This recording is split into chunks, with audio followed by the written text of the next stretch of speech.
Haley Shane para cada uno de ustedes. Queremos darle la bienvenida a nuestra serie sobre el libro de Zacarías, impartido por el líder mesiánico Jacques Isaac Gavison. El pastor Gavison es el pastor y maestro de la congregación Beth Ariel en Montreal, Canadá. Es un creyente judío en Yeshua y su profundo amor y búsqueda en la palabra de Dios desde una perspectiva judía ha producido grandes enseñanzas. Esto incluye el libro de Zacarías, fascinante libro apocalíptico. Los invitamos a escuchar estos mensajes que han sido traducidos y grabados por Larry Eduardo Adriani, miembro de la congregación Beth Ariel. Sean bendecidos al escucharlos y Shalom. Zacarías parte 4, capítulos 2 y 3, 24 de enero del 2020. Este sermón se titula La Puerta del Este. Shalom y bienvenidos a Beth Ariel. En las noticias, un acontecimiento importante que hemos discutido antes y en estos últimos días está tomando proporciones más grandes y toca nuestro capítulo de Zacarías de hoy, es el próximo tratado de paz en Oriente Medio que el presidente de Estados Unidos, Trump, ha preparado. Un tratado de paz que muchos presidentes estadounidenses han tratado de implementar, pero el presidente Trump, lo tituló el Acuerdo del Siglo y está a punto de descubrirlo para la próxima semana. Invitó a los líderes de ambos partidos en Israel, Netanyahu y Gantz, a la Casa Blanca para discutir su propuesta. El jueves pasado se publicó en Twitter y traducimos: Estados Unidos espera dar la bienvenida al primer ministro Netanyahu y el presidente Gantz a la Casa Blanca la próxima semana. Los informes sobre los detalles y el momento de este encuentro son puramente especulativos. Así que nadie sabe cuáles son los detalles exactos de este tratado, pero los medios de comunicación hebreos esperan que este acuerdo dé lugar a la soberanía israelí sobre todos los asentamientos existentes y especialmente los de la Cisjordania, que cubren alrededor de 30% de ese territorio y donde viven 500,000 judíos. Lo que es importante para nosotros es que este acuerdo puede incluir una discusión sobre la propiedad compartida del monte del templo, que es tema de gran importancia para la construcción del tercer templo, algo que discutiremos hoy en nuestro estudio de Zacarías. De hecho, pasaremos una buena parte del estudio de hoy en el tercer templo, porque este templo es necesario para que las profecías del fin del tiempo mantengan su curso. Esto suena muy parecido al tratado del Anticristo, del que habla Daniel, un tratado que desencadenará la tribulación de 7 años. Personalmente, yo no creo que este sea el tratado. Sin embargo, creo que este puede conducir a ese tratado. Y hay otro elemento a considerar en Israel e incluso en la mayor parte del mundo, que se profetizó que precede a los tiempos finales, la mejora de la economía, y ella tiene signos de estar muy bien. Esto se nos dice en Apocalipsis, capítulo 18, versículo 3, que nos lleva justo al final de los tiempos. Dice que los mercaderes de la tierra se han enriquecido de la potencia de sus deleites. Apocalipsis 18:3. Y esto ocurrirá antes que una crisis económica mundial ocurra en la tribulación. Recordamos lo que dijo Yeshua: mas como en los días de Noé, así será la venida del Hijo del Hombre. Porque como en los días antes del diluvio estaban comiendo y bebiendo, casándose y dando en casamiento, hasta el día en que Noé entró en el arca. Esto está en Mateos 24, 37 al 38. Como lo fue a lo largo de la mayor parte de la historia de Israel, así será hacia el final. La economía mejorará y el anticristo encontrará al mundo maduro para tomar el control. ¿Cómo están los territorios palestinos? Hoy en día la economía es mucho mejor. Dicen que ahora el 95% de los palestinos tienen teléfonos inteligentes, que las tiendas están llenas de productos, nuevos hoteles y restaurantes están abriendo y los bienes raíces han estado en aumento durante los últimos años. En este punto, sería difícil rechazar un tratado de paz que podría garantizarles un mayor crecimiento económico. Además, se estima que hay unos 150,000 trabajadores palestinos que cruzan la frontera diariamente para trabajar en Israel. Los trabajadores de la construcción que trabajan en Israel ganan unos $120 al día, mientras que solo unos $30 al día en el territorio de ellos. Todo esto son ingredientes que pueden precipitar un tratado de paz. Así que este actual aumento de la economía en el Medio Oriente y en todo el mundo, y este próximo tratado de paz que se revela el próximo martes, están en consonancia con la condición en la que se ha profetizado que el mundo estará en el comienzo de la tribulación. Estamos muy cerca de su venida. Y el tema de nuestro estudio de hoy en Zacarías nos lleva justo en el monte del templo, donde el templo de la tribulación ya ha sido medido y está listo para ser construido. Abramos nuestras Biblias en este gran libro de Zacarías y permítanme darles una idea de la profundidad de este libro. Hemos descubierto gran parte de los primeros 2 capítulos y abrir su tercer capítulo es como entrar en un nuevo mundo, otra hermosa dimensión donde tantas imágenes, símbolos fluyen rápidamente, todos diferentes y a veces superpuestos entre sí, y siempre aportando una nueva información, un nuevo elemento que desafía al lector a meditar en la historia, para revisar lo que ha entendido del papel de los protagonistas de este libro. Y así deberá regresar a las primeras palabras, a los primeros versículos, una y otra vez para ver de lo que se perdió durante la lectura. Este libro es una obra de arte divino. Los capítulos 3 y 4 hablan de 2 testigos, Josué, que es el sumo sacerdote, y Zorobabel de la tribu de Judá, descendiente de David. Estos 2 desempeñaron un papel importante en la reconstrucción del templo y Jerusalén. Pero las descripciones de estos 2 individuos se extienden más allá de sus ministerios y de su tiempo. Y muy a menudo sus ministerios se entrelazan.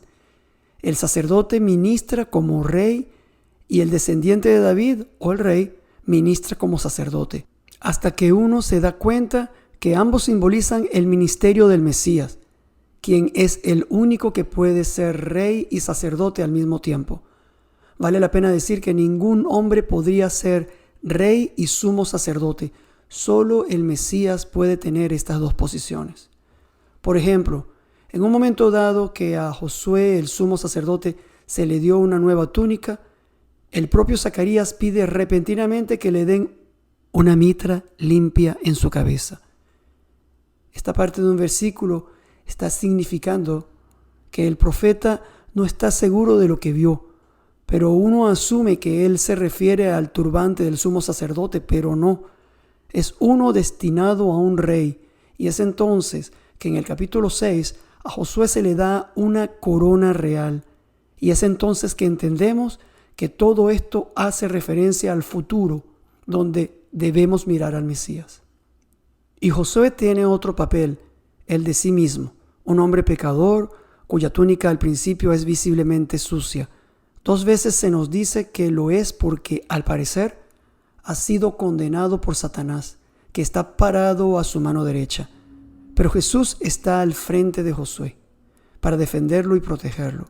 Josué representa uno de nosotros en nuestro ministerio, reflejando el Mesías en nuestra santificación. En un momento dado, tanto Josué como Zorobabel, que no dicen una palabra a lo largo de todo esto, no son solamente testigos ungidos, sino que se convierten en la unción misma, que fluye de un olivo que alimenta al menora. ¿Cómo entender esta parte? ¿Cómo podría el ungido ser el aceite para la unción? Es aquí cuando el Espíritu de Dios entra en la escena, y allí se le ve fluyendo a través de estos hombres, que luego son llamados los hijos de la unción, una hermosa imagen del ministerio del Espíritu en la vida del creyente. Es aquí donde nos detenemos y nos damos cuenta de que la Trinidad está presente 100% en la protección de Israel, del pueblo de Dios. Jehová de los ejércitos, el ángel de Jehová, Yeshua, y el Espíritu Santo. Ahí están. Complicado, ¿no? Aquí Zacarías nos lleva a un viaje fantástico que hace que estas grandes películas de Matrix y Star Wars parezcan imágenes de principiantes. con la ventaja añadida de que en Zacarías todo esto es verdad, todo esto es realidad. Ahora podemos entender mejor por qué tantos pensaban que este libro era confuso, sin principio ni fin, porque si quitas al Espíritu Santo y al Mesías, que es sacerdote, rey y profeta en este libro, quien es igualmente Jehová de los ejércitos, el libro colapsará y ya no tendrá ningún sentido. El profeta mismo tiene el desafío de mirar y estudiar cuidadosamente lo que ve. 2 veces en el capítulo 4 el profeta le pregunta al ángel, ¿cuáles son estos? Y 2 veces la respuesta del ángel, ¿no sabe lo que es esto? Esto está en el versículo 5 y el 13, como diciendo, piénsalo, mira de nuevo. Y al mismo tiempo, este ángel también nos está desafiando a ver cuidadosamente lo que está sucediendo y lo que está diciendo, porque esto es todo una gran bendición. Ahora, ¿están listos para un nuevo viaje a los cielos? Comencemos con un elemento importante que acabamos de mencionar en nuestro último estudio, la medición de la ciudad de Jerusalén en los primeros versículos del capítulo 2. Esto nos llevará a ver la importancia del monte del templo y de la construcción del tercer templo hoy. El acto de medir es reservado al propietario de un terreno, afirmando, en este caso, que la profecía se cumplirá. Pero esta no es la primera vez que se mide el templo o Jerusalén. Y cuando uno reúne las diferentes medidas tomadas o de las que hablan diferentes profetas, Ezequiel, Zacarías, Juan e incluso Moisés y David, surge algo sobre el tercer templo, el que está a punto de ser construido. Hay en total 4 templos. El primero, considerando como uno, el de Moisés y David. Ellos tenían todas las medidas, uno el tabernáculo, el otro el templo. Pero Dios le dio el plan a David y fue según Salomón que fue construido este primer templo, destruido en el 586.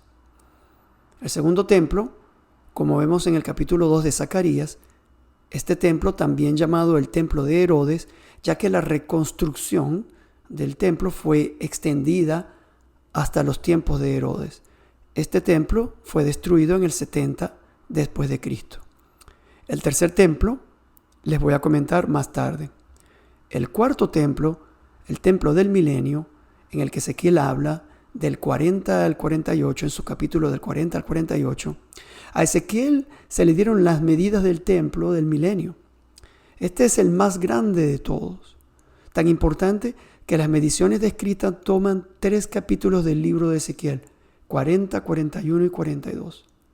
Desde la pared exterior hasta la puerta del este, cada uno de los 30 cuartos, las otras puertas, los patios interiores, cada una de las 8 mesas de sacrificio y así sucesivamente. Un comentarista se quejó y dijo que es un verdadero laberinto de confusión. Otro dijo que el lector se encontraría en un laberinto. Pero estas medidas deben haber sido música para los oídos de la gente de la época de Ezequiel. Esta profecía fue dada 13 años después de la destrucción del templo en Jerusalén. Tiempo suficiente había pasado para que la desesperación se instalara. Aquí había un pueblo sin nación, sin tierra, sin templo, pero es allí que viene Ezequiel con una descripción completa de un nuevo templo y esta nueva Jerusalén. Las descripciones son tan detalladas que se vuelve tan real. Se puede ver cada habitación de ese templo, tanto que todo el mundo debe haber sentido un rayo de esperanza. Y así leemos cómo Ezequiel dice: me llevó luego a la puerta que mira hacia el oriente. Y he aquí la gloria de Dios de Israel que venía del oriente, y su sonido era como el sonido de muchas aguas, y la tierra resplandecía a causa de su gloria. Ezequiel 43:2. Aquí es cuando el Mesías viene en este templo al comienzo del milenio.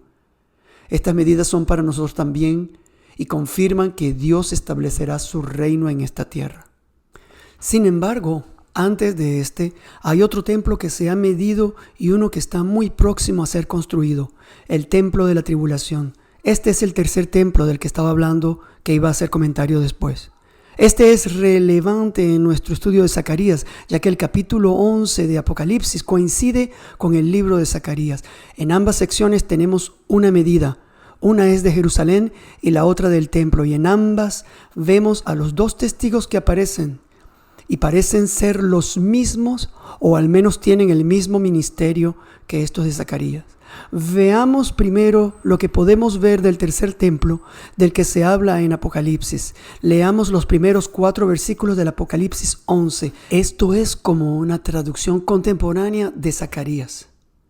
Versículo 1. Entonces me fue dada una caña semejante a una vara de medir, y se me dijo: levántate y mide el templo de Dios y el altar y a los que adoran en él. Versículo 2. Pero el patio que está afuera del templo déjalo aparte, y no lo midas, porque ha sido entregado a los gentiles, y ellos hollarán la ciudad santa 42 meses. Versículo 3. Y daré a mis 2 testigos que profeticen por 1270 días, vestidos de cilicio. Versículo 4. Estos testigos son los 2 olivos y los 2 candeleros que están en pie delante del Dios de la tierra.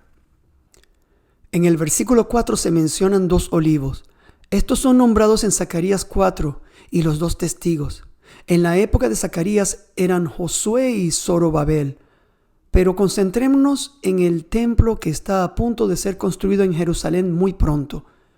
¿Qué templo se está midiendo aquí? No pudo ser el primero, que fue destruido por los babilonios en el 586 a.C., y no pudo ser el segundo donde Jesús caminó, ya que Juan escribió Apocalipsis unos 25 años después de que este templo fue destruido en el 70 después de Cristo.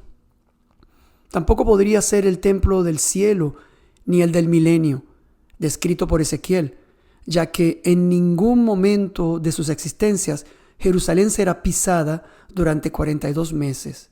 Entonces, ¿de qué templo se está hablando? La respuesta es el templo de los tiempos de la tribulación.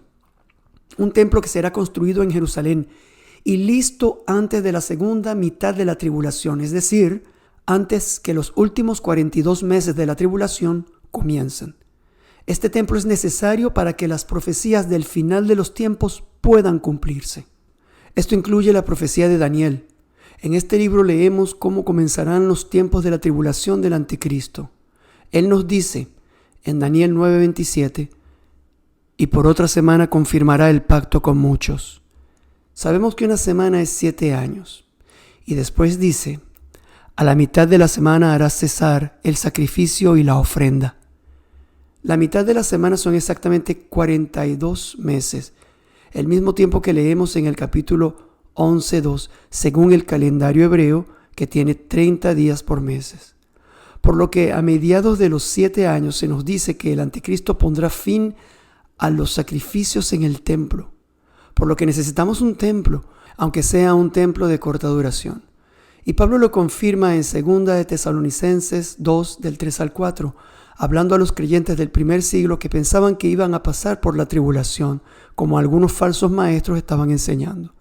Pablo les respondió: nadie os engañe en ninguna manera, porque no vendrá sin que antes venga la apostasía y se manifieste el hombre de pecado, el hijo de perdición, el cual se opone y se levanta contra todo lo que se llama Dios o es objeto de culto, tanto que se sienta en el templo de Dios como Dios, haciéndose pasar por Dios. Aquí primero les dice que no pasarán por la tribulación, y luego nos da más información sobre lo que el anticristo hará cuando detenga los sacrificios, sus motivos para detener los sacrificios. Esto está en Daniel 9. Y es así como él va a afirmar que él es Dios mismo. Y esta es la abominación desoladora de la que hablaron Daniel y Jesús mismo en Mateos 24, versículos 15 al 16, quien también confirma la reconstrucción del templo antes de su segunda venida. Y dice: por tanto, cuando veáis en el lugar santo la abominación desoladora de que habló el profeta Daniel, el que lee entienda, entonces los que estén en Judea huyan a los montes. Es solo entonces que él vuelve. Así que el templo de Jerusalén no es la idea de un pequeño grupo de fanáticos que se reunieron y decidieron construirlo. Se ordenó divinamente que el templo debe ser construido en Jerusalén y muy pronto. Si bien puede parecer muy extraño para muchos que un templo con sacrificios de animales sea construido, recordemos que la historia bíblica no ha terminado su curso. Además, recordemos que la reconstrucción del templo es algo que los judíos religiosos han estado orando diariamente durante los últimos 2000 años. Hoy en día, 2 escuelas talmúdicas cerca del Muro de las Lamentaciones están enseñando a los estudiantes detalles del servicio del templo. Estos jóvenes levitas están siendo entrenados en antiguos ritos de sacrificio. ¿Alguna vez te has preguntado cómo es que la única tribu reconocible de las 13 tribus de Israel es la de Levi? Su identidad nunca dejó al pueblo de Israel en los últimos 2000 años. ¿Saben quién es de la tribu? Y creo que Dios se aseguró de que lo supieran, porque es su templo, ya lo midió. Este grupo en Israel solo recientemente ha tenido el llamado a construirlo. Se les llama los fieles del templo del monte. Fundado en 1988, estos han dedicado una piedra angular de 3 toneladas a 2 kilómetros del sitio del templo. La policía les impidió organizar la ceremonia en la Plaza del Muro de las Lamentaciones debido a los posibles disturbios de los palestinos. Pero la piedra está allí, esperando para ser puesta. En este momento a los judíos se les prohíbe por la ley israelí de orar en el sitio, y aquellos que visitan son importunados diariamente por los musulmanes, como las mujeres en negro, que mantienen una vigilia constante sobre la presencia judía en el sitio. Además, las autoridades islámicas niegan oficialmente que un templo haya existido alguna vez en ese lugar. Pero las profecías del fin del tiempo son claras. Un templo debe ser construido allí. Y una vez que el templo sea erigido, imagino que millones de judíos emigrarán a Israel y el país crecerá enormemente. La inmigración es algo en lo que el gobierno israelí está trabajando muy duro, pero este será el principio del fin. Pero, ¿cómo podría construirse este templo teniendo en cuenta la fuerte oposición de hoy? Veamos el texto de Apocalipsis un poco más de cerca. Se nos dice que Juan lo mide. Las medidas no se revelan, sin embargo, una información importante se da que hoy podemos entender. Mientras Juan lo medía, el ángel le dice: pero el patio que está fuera del templo déjalo aparte, y no lo midas, porque ha sido entregado a los gentiles, y ellos hollarán la ciudad santa 42 meses. Apocalipsis 11:2. El tono es fuerte. El griego dice: la corte de las naciones que está dentro del templo, échala afuera y no la midas. Es así como la frase déjalo aparte es la traducción del griego ekbayo, que habla de echar, expulsar, algo vil. Esta palabra se utiliza en el exorcismo. ¿Dónde está la corte de los gentiles y qué hay en ella hoy? La corte de los gentiles está a ambos lados del templo mismo. Un lado es más grande que el otro. Era una enorme zona pavimentada rodeada de columnas donde personas de todas las naciones y judíos se reunirán para escuchar una enseñanza o discutir diferentes temas. Aquí es donde Jesús, en el templo que fue destruido en el 70 después de él, es donde enseñó muchas veces y es donde se vendieron los animales del sacrificio y es en donde Jesús echa a los mercaderes del templo. Pero, ¿dónde está esta zona en el monte del templo hoy? Muchas teorías sobre el emplazamiento del templo y la corte de los gentiles existen, pero hay una pieza de información que proviene del Mishnah y el Talmud y que encaja bien en el actual monte del templo de hoy en día. Retrocedamos en el tiempo, en el momento del sacrificio de la novilla alazana o vaca rojiza. En el Mishnah, que es la ley oral judía escrita, leyes que estaban en vigor en la época de Jesús, dice que el sacerdote se dirigía al monte de los olivos desde el templo y allí sacrificaban a la novilla. Y esto es lo que decía el Mishnah: Todas las paredes que estaban allí eran altas, excepto la pared oriental. Esta es la pared del monte del templo. Esto hace referencia a Ezequiel 45. Para que el sacerdote que quema la vaca alazán en la cima del monte de los olivos y toma su dirección mirando directamente a la puerta Heikal en el momento de la deserción de la sangre. Esto está en el Misdoth 2:4. Lo que aprendemos aquí es que había un camino recto que conducía desde el templo hasta el monte de los olivos a través de la única puerta que conduce al templo, la puerta del este. ¿Dónde está esta puerta hoy? Otra parte de la Mishnah o del Mishnah dice que este camino desde el monte del templo hasta el monte de los olivos fue construido por el sacerdote y más tarde llamado el puente de la vaca alazán, porque se construyeron arcos sobre arcos, un arco directamente sobre cada par, debido a que habían tumbas en las profundidades, y estas profundidades se referían a la profundidad del valle de Kidrón. Y la Gemara, que es la interpretación del Mishnah o de la Mishnah, nos dice 3 veces que la puerta oriental, una de las 12 puertas que rodean a Jerusalén, estaba enfrente del Santo de los Santos. Leemos que uno no debe actuar a la ligera si uno está al frente de esta puerta oriental, la puerta del Templo de Jerusalén, porque al mismo tiempo uno está enfrente del Santo de los Santos. Esto debe haber sido un elemento importante, ya que se repite 2 veces en el Talmud de Jerusalén y una vez en el Talmud babilónico. La puerta este, o la puerta del este, es particularmente importante por muchas razones. Nombremos 2 de ellas.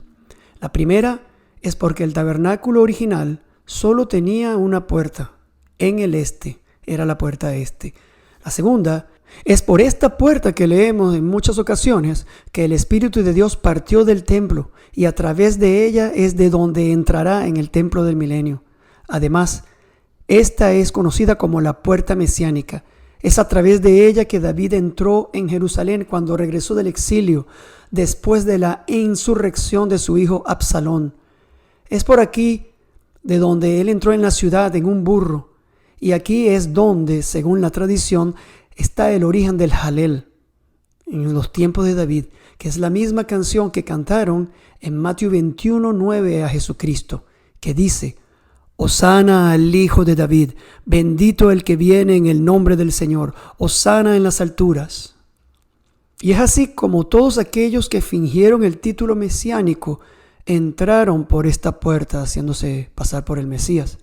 Este mismo camino también fue tomado por Simón Macabeus después del acontecimiento de Hanukkah, y la historia nos dice que la gente también cantó el Salmo 118, el Halel, en ese momento. Esto está en 1 Macabeos 4, versículo 24. También es uno que fue tomado por Jesús cuando entró en Jerusalén en un burro en la entrada triunfal, y fue donde el pueblo le cantó Hosana al Hijo de David. Y esto es en Mateo 21:15, reconociendo al verdadero Hijo de David, el Mesías. Después de todo, esta puerta jugó un papel importante en la historia de Israel. Durante cientos de años después de la destrucción del templo, los judíos adoraron al pie de esta puerta hasta que fue cerrada por los musulmanes en el año 810. Fue reabierta en el año 1102 por las cruzadas, pero amurallada, como la vemos hoy, por Saladino en el 1187. Después de esto, los judíos descubrieron el muro de las lamentaciones y comenzaron a orar allí. Pero originalmente sus oraciones se hacían al pie de la puerta oriental. Si bien esta puerta puede haber sido reconstruida unas cuantas veces, su emplazamiento no se movió, ya que es la única puerta que da al monte del templo. En la época de Jesús, Josefo nos dice que tenía enormes puertas de bronce. 20 hombres tenían dificultades para abrirla. Él también dice que en un año específico durante la Pascua, alrededor de la medianoche, las puertas se abrieron solas y que una luz tan grande brilló alrededor del altar y el lugar santo, que parecía como si fuese de día, que la luz duró una media hora. De acuerdo con la cronología del libro, esto sucedió antes de la destrucción del templo en el 70 después de Cristo y después de la crucifixión de nuestro Señor, como para pedir a los judíos que vieran que las puertas han sido abiertas por la resurrección del Mesías. Permítanme ilustrarles algo. ¿Por qué se construyó un cementerio al pie de la puerta del este? Este cementerio fue construido por un sultán de Otomán, Suleimán el Magnífico, en el 1541. Y una leyenda dice que debido a que oyó hablar de una profecía que dice que Elías, el profeta, conducirá al Mesías a los terrenos del templo a través de esta puerta. Y es por eso que la construyó. Como Elías es un conaín de la familia de sacerdotes y un conaín no puede entrar en un cementerio, el sultán construyó uno. Sin embargo, los rabinos dijeron, es cierto que un conaín no puede entrar en un cementerio, pero solo un cementerio judío. Por lo que Elías todavía caminará con el Mesías a través de esta puerta. Así que Suleimán no es tan magnífico. Los romanos también comprendieron la importancia de la puerta oriental.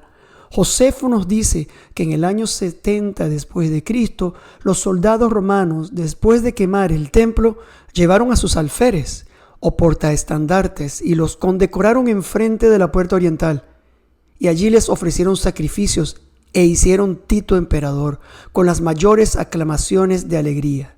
Esta fue su aclamación de la victoria sobre Israel, justo donde el Mesías iba a entrar. Hicieron a Tito emperador o emperador de Roma. Y se pensó que el emperador era una divinidad, reemplazando así al Dios de Israel. Así pensaban ellos. Todo fue más bien una batalla espiritual, como nos daremos cuenta cuando comencemos la lectura de Zacarías 3. Todo lo que esto nos dice es que este camino hacia el Monte de los Olivos, construido por el sacerdote, estaba en línea recta con la puerta oriental y el Santo de los Santos, para que cuando el sacerdote sacrificaba la vaquilla, él pudiera mirar el templo y el Santo de los Santos. Así, esta puerta era más baja y permitía al sumo sacerdote mirar hacia el Santo de los Santos al sacrificar al animal. Esto también nos dice que el templo mismo estaba justo detrás de la puerta oriental. También es significativo que Ezequiel comience la medición del templo mesiánico con esta puerta, que hoy tiene muchos nombres: Puerta Dorada, la Puerta de la Misericordia y la Puerta de Shushán.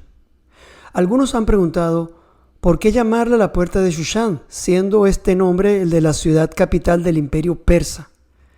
Lo hicieron para recordar la fiesta de Purim y cómo el Señor los salvó de la aniquilación. Hicieron un grabado de la ciudad de Shushán en la propia puerta, conmemorando cómo Dios los salvó. Y así grabaron la puerta por la que creían que el Mesías entraría en Jerusalén para establecer los tiempos mesiánicos. Tenían la buena idea, pero no el buen momento. Y con todo esto nos podemos preguntar, ¿dónde puede ubicarse la antigua corte de los gentiles en el monte del templo?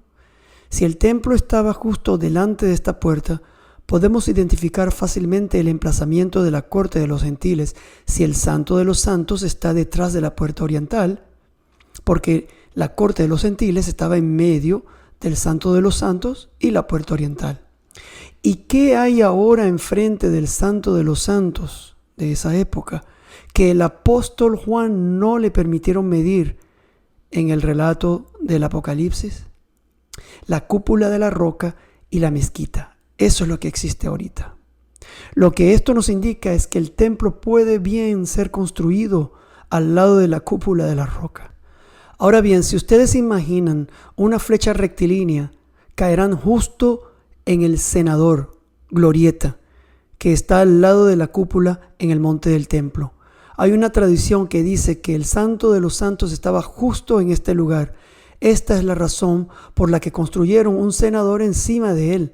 Y si miras adentro, te darás cuenta que esta zona nunca fue cubierta como el resto del monte del templo. Es roca firme. Es interesante que está en una recta como con la puerta del este. Puede muy bien ser el lugar del Santo de los Santos. ¿Cómo se podrá construir este templo? Se necesitará el anticristo para convencer al mundo musulmán de aceptar. Daniel habla de él como un individuo muy inteligente y carismático, que convencerá a los judíos de abrir sus fronteras y convencer al musulmán de que acepte un templo judío. Pero esta tranquilidad no durará. Pronto entenderán sus planes y este será el final. Daniel dice en su capítulo 11, y el rey hará su voluntad, y se ensoberbecerá, y se engrandecerá sobre todo Dios, y contra el Dios de los dioses hablará maravillas y prosperará, hasta que sea consumada la ira, porque lo determinado se cumplirá. Daniel 11:36. Esto la Biblia dice que está viniendo a este mundo, y creo que Él ya está presente y listo para revelarse a sí mismo. Esto, por supuesto, es solo una teoría, pero se basa en hechos históricos sólidos y responde bien a la situación actual en el monte del templo. Y hay una conexión adicional con la vaquilla roja. Según Números 19, las cenizas de la vaquilla alazán mezcladas con agua son un elemento necesario en la ceremonia de purificación de los judíos para permitirles servir en el templo. La ley oral judía, el Mishnah, dice que hasta el año 70 después de Cristo, fecha de la destrucción del segundo templo, hubo un total de 9 vaquillas alazanas. Todavía están esperando por la 10ª y última, que debería de aparecer y que creen que será sacrificada por el Mesías mismo. Estas vaquillas son muy raras y 10 de ellas se esperaban a lo largo de toda la historia. Hoy en día aún no la tienen, pero aparentemente están muy cerca de conseguirse una. Cuando lo hagan, entenderemos que estamos viviendo en los últimos tiempos. Esta es entonces la importancia de medir una ciudad o un templo en la Biblia. Y Dios ya ha medido el templo de la tribulación, independientemente de la fe del pueblo. Este lugar le pertenece. Él puso su sello en ella. El tercer templo entonces debe ser reconstruido para que la profecía de los últimos tiempos pueda mantener su curso. Sigamos las noticias de hoy y al mismo tiempo fijemos nuestras miradas arriba, en Dios, porque nuestra redención está muy cerca. Con todo esto podemos entrar en el tercer capítulo y la visión cuarta de Zacarías. Una vez que la ciudad y el templo están confirmados, necesitamos un sumo sacerdote y un rey. Ambos están representados por Josué, el sumo sacerdote, y Zorobabel, que es el antepasado del Mesías, ya que aparece en las 2 genealogías de Yeshua, en Mateo y en Lucas. Leamos en Zacarías 3, versículos del 1 al 4. Tenemos tiempo suficiente para mirar una enseñanza muy práctica en este texto. Me mostró al sumo sacerdote Josué, el cual estaba delante del ángel de Jehová, y Satanás estaba a su mano derecha para acusarle. Y dijo Jehová a Satanás: Jehová te reprenda, oh Satanás. Jehová, que ha escogido a Jerusalén, te reprenda. ¿No es este un tizón arrebatado del incendio? Y Josué estaba vestido de vestiduras viles, y estaba delante del ángel. Y habló el ángel, y mandó a los que estaban delante de él, diciendo: Quitadle esas vestiduras viles. Y a él le dijo: Mira que he quitado de ti tu pecado, y te he hecho vestir de ropas de gala. Esto está en Zacarías 3, del 1 al 4. En esta escena vemos al ángel de Jehová, que es el Mesías mismo. Para aquellos que no han escuchado la enseñanza anterior de Zacarías, me vi obligado a repetir que Jesús no es un ángel. El término ángel en las Escrituras describe la función y no la naturaleza del individuo. Un ángel es un mensajero. Profetas y discípulos de Jesús fueron llamados ángeles. Sin embargo, cuando se trata de Yeshua, se le debería llamar el mensajero de su faz y no el ángel de su faz, como la traducción que la Reina Valera hace de Isaías 63:9. El hebreo malak, que fue traducido ángel en Isaías 63:9, debió ser traducido mensajero. También vemos que Yeshua es la imagen misma de su sustancia. Esto está en Hebreos 1:3. El cual, siendo en forma de Dios, no estimó ser igual a Dios como cosa a que aferrarse. Esto está en Filipenses 2:6.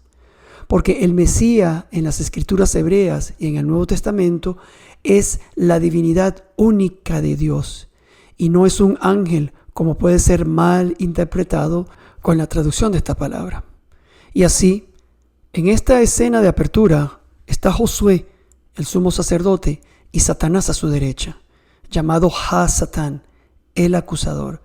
Este es su real nombre, porque esto es lo que hace, acusar. Aquí no se le permite hablar, pero parece que ya habló. Ella acusó, porque leemos en el versículo 3 y 4 que las vestiduras de Josué están sucias, y es una palabra fuerte. El hebreo tzohi, lo que se usa aquí y designa una condición de extrema suciedad, espiritual también. Esto debe haber sido el resultado de las acusaciones e insultos del acusador, que nunca dejará de pasar una oportunidad de enfatizar las imperfecciones y los defectos. Pero el ángel del Señor, Yeshua mismo, se para enfrente de Josué para defenderlo y también para cubrirlo, porque al mismo tiempo está frente al trono de Jehová de los ejércitos, quien ve a Josué, el hombre, a través de Yeshua, y eso es lo que lo limpia de su pecado.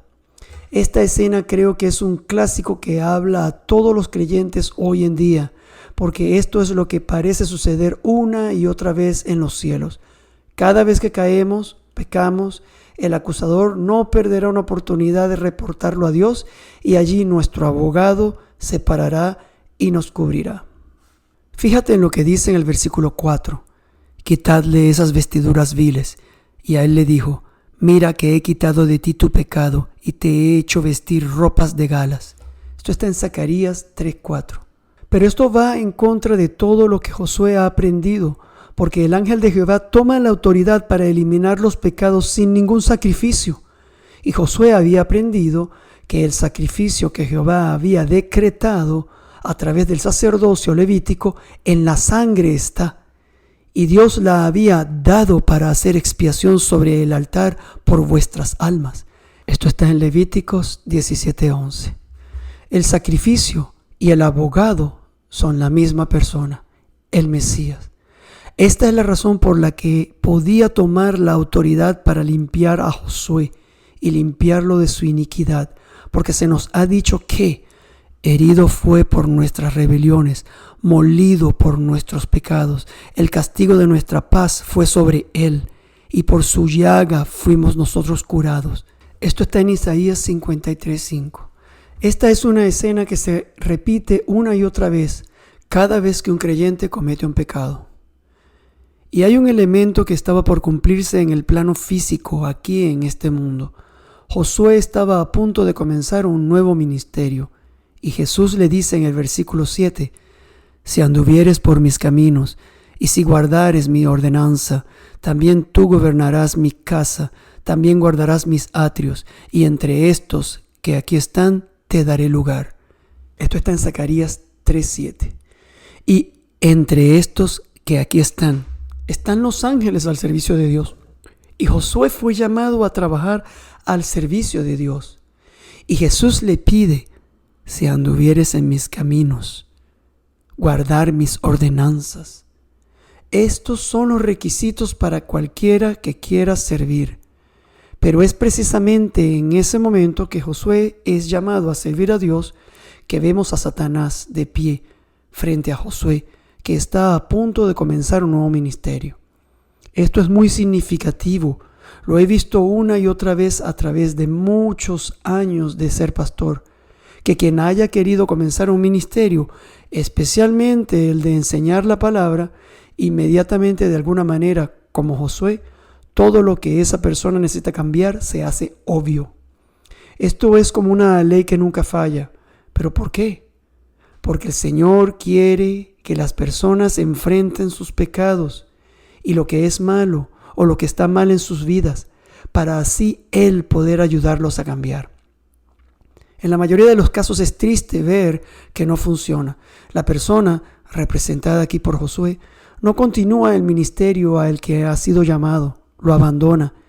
Y tal vez los ataques son demasiado feroces que en algunos casos hasta la fe dejan, justo después de haber tomado una decisión de servir. Hay una batalla espiritual feroz en el mundo cristiano y creo que muchos rehuyen de ella y se quedan inmóviles. Por eso Santiago dice: hermanos míos, No os hagáis maestros muchos de vosotros, sabiendo que recibiremos mayor condenación. Esto está en Santiago 3:1. Es por eso que en la larga lista de requisitos en 1 de Timoteo 3, para aquellos que quieren tener un cargo en una congregación, 15 requisitos difíciles de seguir se enumeran. Pero permítanme decirles que las bendiciones más grandes provienen de hacer la obra de Dios. Estas bendiciones provienen de trabajar duro para limpiarse con la ayuda del Espíritu Santo y prepararse para el ministerio. Los que tienen éxito son tan bendecidos, en mi opinión, están empezando a parecerse a lo que Daniel dice en su último capítulo cuando habla de la resurrección, que dice que los entendidos resplandecerán como el resplandor del firmamento, y los que enseñan la justicia a la multitud como las estrellas a perpetua eternidad. Daniel 12:3. Porque estas personas que persisten en la obra del Señor comienzan a reflejar el Dios al que aman y sirven. Hay mucho que aprender de esta escena y del nuevo ministerio de Josué. Esto lo descubriremos la próxima vez. Ahora, si tuviéramos la oportunidad de hablar con alguien que realmente vio a Jesús y trabajó con él, alguien que ahora está muy avanzado en edad y lleno de experiencia y todo disponible para compartir todo lo que sabe acerca de Dios, ¿no saltaríamos en la ocasión para ver lo que esta persona tenía que decir y escuchar atentamente cada palabra que dice? Bueno, tenemos a esa persona, Juan el apóstol, y lo que tiene que decir, todo lo que ha aprendido a los pies de Jesús y también a través de todo lo que experimentó como pastor, maestro y evangelista, lo escribió para nosotros en las epístolas de Juan 1, 2 y 3. Me gustaría cerrar con 2 versículos que escribió en 1 de Juan, capítulo 2, versículos 1 y 2. Hijitos míos, estas cosas os escribo para que no pequéis. Y si alguno hubiere pecado, abogado tenemos para con el Padre, a Jesucristo el justo. Y Él es la propiciación por nuestros pecados, y no solamente por los nuestros, sino también por los de todo el mundo. Y aquí Yeshua es nuestro defensor, nuestro abogado. ¿Cuándo se necesita un abogado? En esta vida, cuando normalmente necesitas un abogado, es porque las cosas son muy serias y necesitas uno que conozca el lenguaje de la ley y sea un buen defensor. Pero me encanta la forma en que esta misma palabra se traduce en Juan 14:16. Y yo rogaré al Padre, y os dará otro consolador para que esté con vosotros para siempre. La palabra consolador es la misma que abogado, y se puede argumentar que cuando uno peca, no es un consolador que se necesita, sino un abogado. Pero esto no es cierto, porque para un creyente que peca, mientras Yeshua y el Espíritu de Dios suplican por nosotros, también están allí para consolarnos cuando ponemos nuestros pecados a sus pies y cuando trabajamos para cambiar nuestros caminos. Les doy una ilustración ahora. Está la historia de un rey que visitó una prisión. Al entrar en la prisión, los prisioneros cayeron de rodillas ante él para proclamar su inocencia, todos ellos excepto un hombre que permaneció en silencio. El rey le llamó y le preguntó: ¿por qué estás aquí? El hombre respondió: estoy aquí por robo a mano armada, Su Majestad. El rey preguntó: ¿y tú eres culpable? El hombre respondió: sí, Su Majestad, merezco mi castigo. El rey entonces convocó al carcelero y le ordenó: liberen a esta persona culpable de inmediato. No quiero que lo mantengan en esta prisión, donde corromperá a toda la gente inocente que la ocupa. Oremos. Padre Celestial, enséñanos a ser como tú. Moldéanos a tu imagen. Enséñanos a amar. Tú eres el Dios que santifica. Así que te pedimos que trabajes en nosotros para tu agrado, tal como has trabajado en David, y anima nuestro corazón en tu capacidad para llevarnos a la madurez, tanto como individuos como congregación, porque hoy, Señor, deseamos diluirnos en ti. Toca a todos y cada uno de nosotros, y no dejes que ninguno de nosotros pierda nuestro primer amor. Revívenos, santifícanos. Permítenos dejar que tu Espíritu sature cada facultad, someta cada pasión y use todo poder de nuestra naturaleza para obediencia a ti. En el nombre de Yeshua, amén. Esperamos que hayan sido bendecidos al haber escuchado este estudio de la Palabra Santa en el libro de Zacarías. Damos la bienvenida a las preguntas que tengan con respecto a este tema o cualquier otra consulta bíblica. Puede ponerse en contacto con nosotros a través de nuestro correo electrónico vedariel.hispanos@gmail.com y nos pondremos en contacto con usted tan pronto como sea posible. Por favor, oren por este ministerio mientras avanzamos juntos en estos días postreros, declarando en voz alta para hacer que la palabra sea escuchada y ser diligentes al obedecerla. Bendiciones en nombre de nuestro Mesías, Yeshua. Shalom, shalom.